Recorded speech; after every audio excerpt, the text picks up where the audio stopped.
Banyak dari kita yang kecewa sama Tuhan karena kita pengen kemakmuran di dunia ini.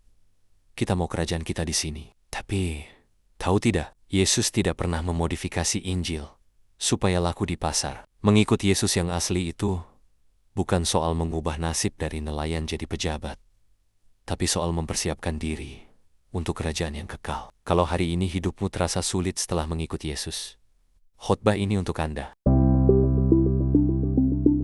Tidak memahami maksud kedatangan Tuhan Yesus.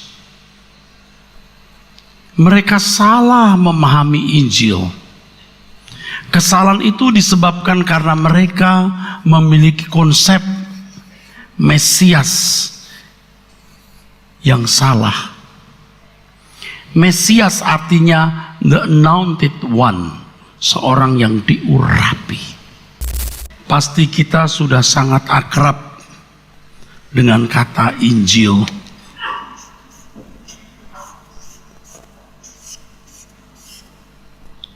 Kita sudah akrab dengan kata Injil. Kata ini di dalam bahasa Yunaninya adalah euangelion. Eu artinya bagus, indah, elok. Dan angelion artinya berita, news. Injil artinya kabar baik.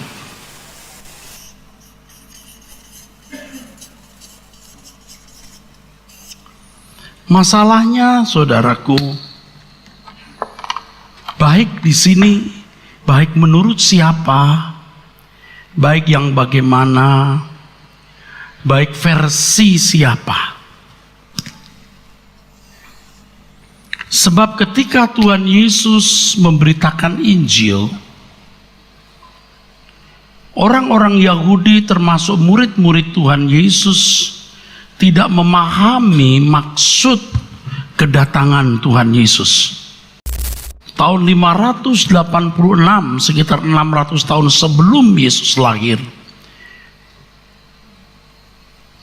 Israel bagian selatan yang beribu kota di Yerusalem yang dipimpin oleh dinasti Daud, anak-anak cucu Daud, jatuh ke tangan Babel.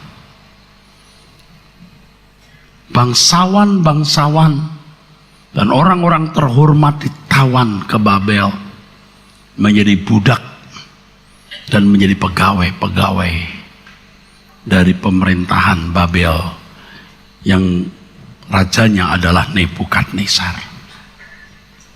Ketika Babel runtuh, maka Media Persia menggantikan kekuasaan Babel. Orang-orang Yahudi jatuh ke tangan Media Persia. Dari Media Persia, orang Yahudi jatuh lagi ke tangan Alexander the Great. Dari Alexander the Great mereka dikuasai lagi oleh bangsa Syria.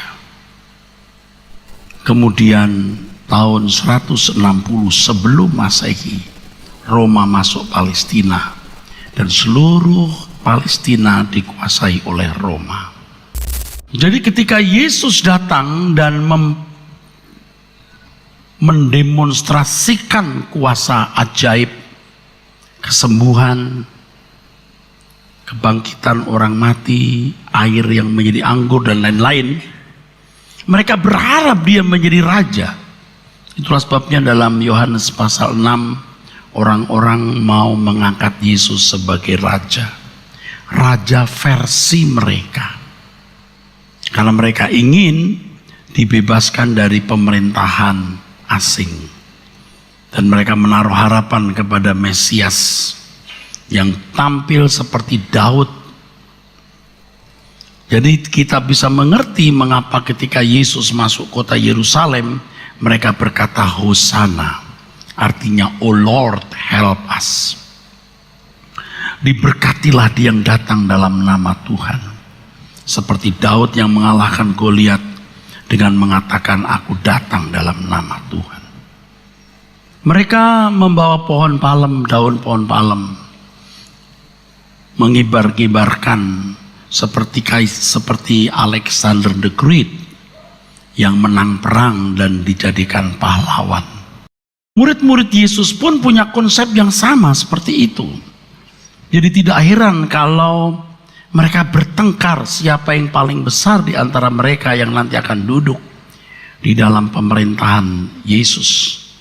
Sampai-sampai ibu Zebedius, orang tua Yohanes dan Yakobus, minta kepada Yesus agar anak-anaknya nanti duduk di sebelah kanan dan kirinya.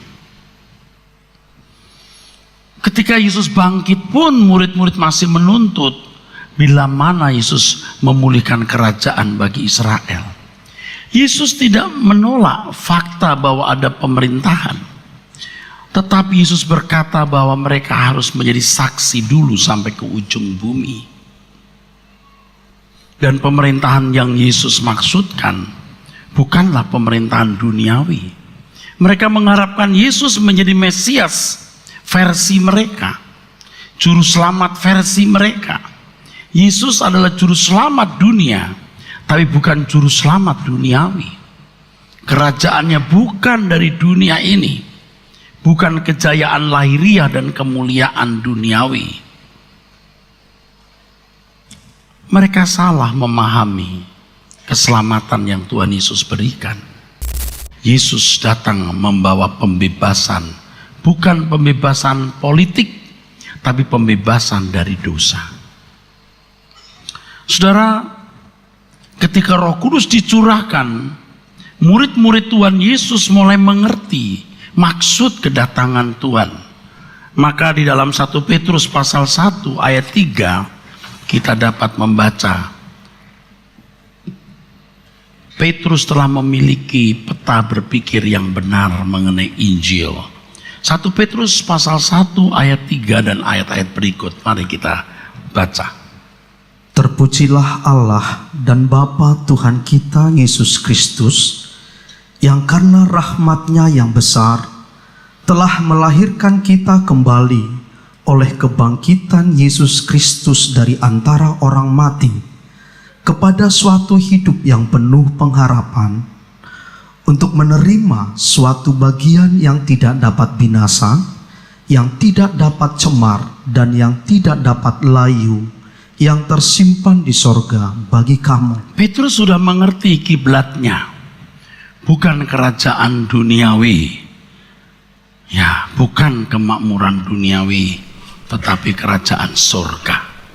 Sementara kamu menantikan keselamatan yang telah tersedia untuk dinyatakan pada zaman akhir. Nanti, bukan sekarang. Terus, bergembiralah akan hal itu, sekalipun sekarang ini kamu seketika harus berduka cita oleh berbagai-bagai pencobaan. Terus, maksud semuanya itu ialah untuk membuktikan kemurnian imanmu, yang jauh lebih tinggi nilainya daripada emas yang fana, yang diuji kemurniannya dengan api, sehingga kamu memperoleh puji-pujian dan kemuliaan dan kehormatan pada hari Yesus Kristus menyatakan dirinya. bukan kanan kiri Yesus sebagai raja duniawi seperti Herodes atau Kaisar Nero, tetapi nanti di kerajaan surga. Saudara, murid-murid Tuhan Yesus pun tidak memahami pada mulanya maksud kedatangan Tuhan. Mereka ikut Yesus karena mau mengubah nasib mereka dari nelayan. Mereka mau menjadi pejabat-pejabat yang terhormat dan berlimpah materi. Dan ternyata orang yang menerima Injil bukannya nyaman hidupnya, bukannya tentram hidupnya, justru tadi kita baca menghadapi pencobaan-pencobaan. Hidupnya menjadi sulit, dan harus terjadi itu karena sebagai ujian. Emas saja harus diuji. Kalau pada gereja mula-mula dalam rentang tahun sekitar 30 Masehi dan tahun 50 ketika atau tahun 40 ketika surat-surat mulai ditulis sampai tahun 90 atau sampai tahun 100, ini masa aniaya yang luar biasa. Tapi pada waktu masa ini tidak ada Kristen abal-abal. Kalau Kristen pasti sungguh-sungguh, kalau tidak bisa sama sekali.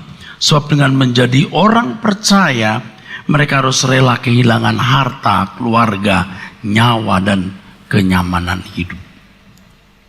Jadi hanya orang-orang yang tidak nyaman dan tidak mapan hidup yang berpotensi besar untuk ikut Yesus. Atau kalaupun dia seorang yang nyaman dan mapan hidupnya, rela kehilangan segala sesuatu. Mestinya situasi bangsa Israel waktu itu ketika di dalam tekanan-tekanan, tindasan-tindasan, mereka sangat kondusif. Kondusif artinya situasi yang mendukung tercapainya tujuan. Kondusif untuk menerima Injil yang dikatakan seperti gandum yang siap dituai. Tetapi ternyata konsep mereka salah, sehingga mereka tidak bisa menerima Injil. Mereka mau kemakmuran di sini. Mereka mau kerajaan di sini. Tapi Tuhan memberitahukan kepada kita kerajaan yang akan datang. Di sini terjadi benturan, saudaraku. Yesus mengajarkan Injil sejak semula, memang fokusnya adalah kehidupan yang akan datang. Dan sementara kita hidup di bumi, kita membenahi diri. Dan pasti ada ujian. Apakah kita layak menerima kehormatan? Coba dibaca lagi ayat tadi. Maksud semuanya itu ialah untuk membuktikan kemurnian imanmu, Ya, yang jauh lebih tinggi nilainya daripada emas yang fana. hari ini jarang ada pengujian. Kenapa? Karena memang orang tidak sungguh-sungguh mengerti Injil yang murni dan tidak menerima Injil yang murni. Tuhan Yesus tidak memodifikasi Injil supaya bisa diterima. Ia tidak kompromi. Ia tidak konformistis, tidak menyesuaikan. Tidak menyesuaikan dengan demand market, tidak menyesuaikan dengan permintaan pasar. Dengan integritas yang sempurna, Yesus menyampaikan firman kebenaran. Kalau terima, silakan. Tidak, ya sudah. Seperti orang kaya yang datang kepada Tuhan Yesus ingin memiliki hidup yang kekal, Tuhan mengajarkan agar dia tidak terikat dengan dunia. Dia masih terikat. Tuhan biarkan dia pergi.